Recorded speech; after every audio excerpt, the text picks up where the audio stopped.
CD, de la destinée de cette sphère, cette quatrième sphère de la séquence de génie, encore une fois.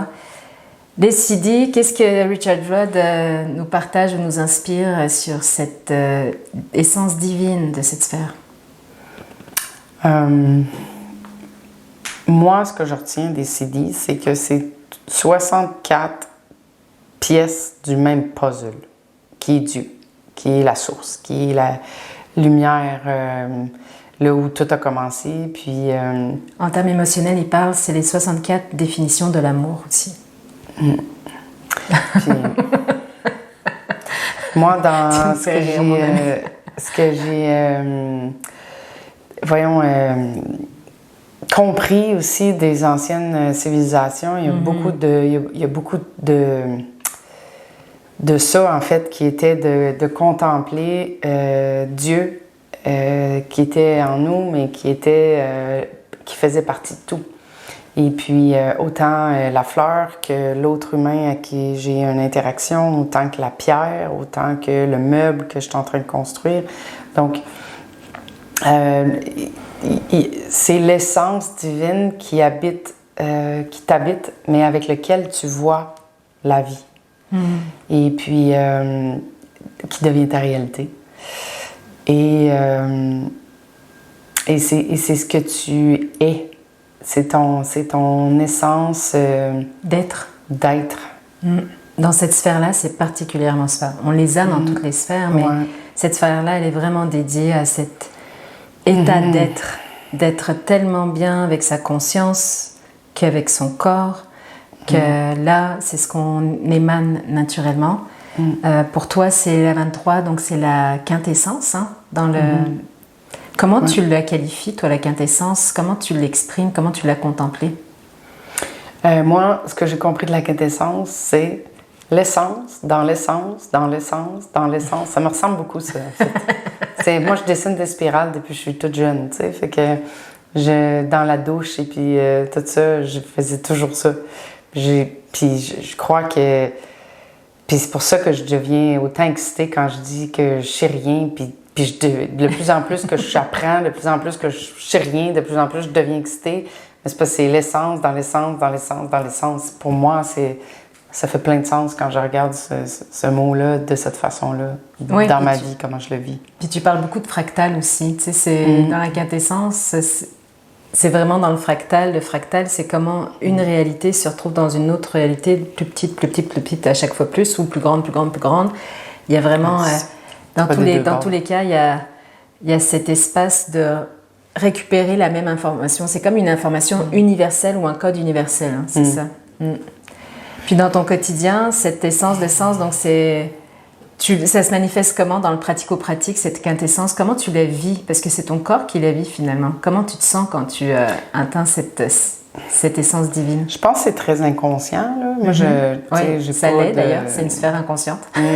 J'ai pas de... Tu sais, je peux pas vraiment dire que je me sens comme ça, là, à part de toujours vouloir aller plus loin ou voir ce que je vois ici, je le vois là, tu sais, puis faire des liens dans plusieurs choses que je vis. Mais je peux pas vraiment dire que je le vis consciemment, là. Mais c'est pour ça aussi qu'on vous le partage, c'est parce que ça reste une sphère qui est dans notre inconscient, dans notre corps, mais peut-être que, tu sais, si on le contemple un peu plus, le corps vit quelque chose d'essentiel, de tellement essentiel dans sa nature d'être. Je pense que c'est là-dessus qu'on vous invite à contempler aussi le CD de cette sphère. Pour moi, bien, en fait, hein? C'est que t'as pas besoin de l'expliquer, c'est que je pense, dès que c'est plus fluide puis qu'il y a plus d'espace dans ton corps, je pense que naturellement, t'es plus en haute fréquence. Je peux pas vraiment expliquer plus de choses que ça. C'est juste le ressenti, en fait. Oui.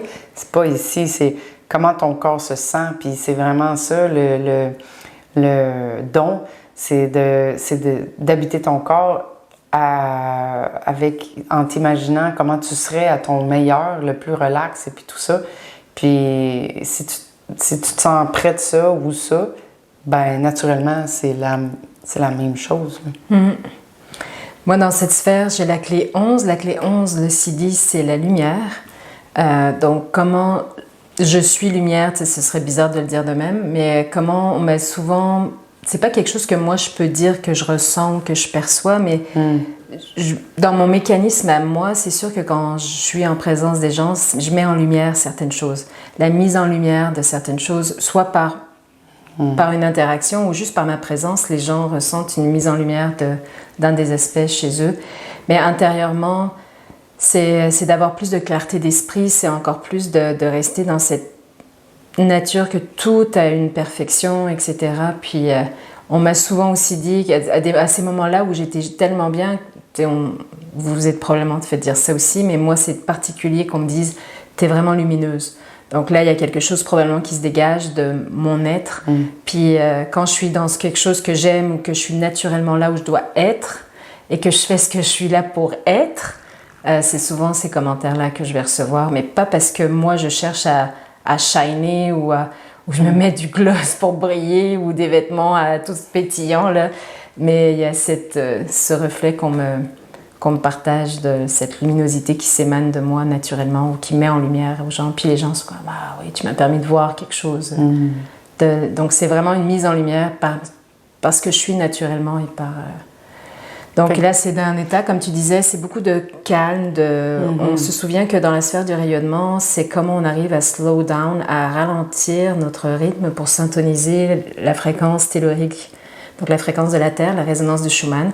Puis comment dans cette sphère-là, on est tellement in tune, en harmonie avec cette fréquence, qu'on fait juste être ce qu'on doit être au moment où on doit être. C'est ça, hein? Exact. Puis c'est de toujours prendre notre mot, nos 3 mots, spécifiquement notre CD ici, et puis de juste garder ça en tête. On n'a pas rien à faire, on a juste à le garder consciemment en tête. Et puis à un moment donné, les choses se passent, les prises de conscience, je me vois faire une chose, je me vois faire une autre affaire. Ah, intéressant. Fait que, tu sais, puis c'est toujours d'y aller dans la douceur, la bienveillance, puis toujours en restant dans la contemplation, les 3 étapes, la pause, le pivot, et puis la fusion, et puis vraiment de rien forcer.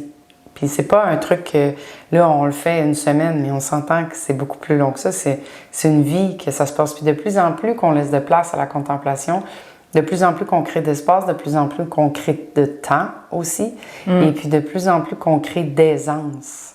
Et puis que ça devient comme une danse avec la vie, en fait, qu'on est prête à recevoir, puis à danser avec le flow, les synchronicités et tout ça. Ben ça, c'est intéressant de revenir sur ces pauses de l'art de la contemplation parce que, encore une fois, la pause, c'est dans la physicalité, c'est de revenir à poser son attention sur notre respiration du nombril, notre respiration nombrilique, qui, parce qu'on pose notre attention dessus, c'est vraiment notre nombril qui, tranquillement, sans contrôler la respiration, mais l'observer, la respiration va s'expansionner, va devenir plus profonde. Puis là, notre nombril, qu'est-ce qu'il fait? C'est comme qui est le siège de toutes nos mémoires, comment il va s'élargir au point de laisser popper des insights, comme des bulles de champagne. D'ailleurs, je salue Ginny qui m'a donné cette image-là, cet idéalisme, ce symbolisme-là pour ces bulles de champagne qui viennent comme poup nous pétiller à l'esprit, puis là nous redonner des insights. Donc je trouvais l'analogie super bonne. Ça m'a fait sourire, j'ai dit, je vais te citer. C'est bon ça. Surtout le champagne. Oui. Donc, on vous souhaite une merveilleuse contemplation de votre sphère de la destinée. On vous invite à rayonner ce que vous êtes venu être dans ce collectif de l'humanité.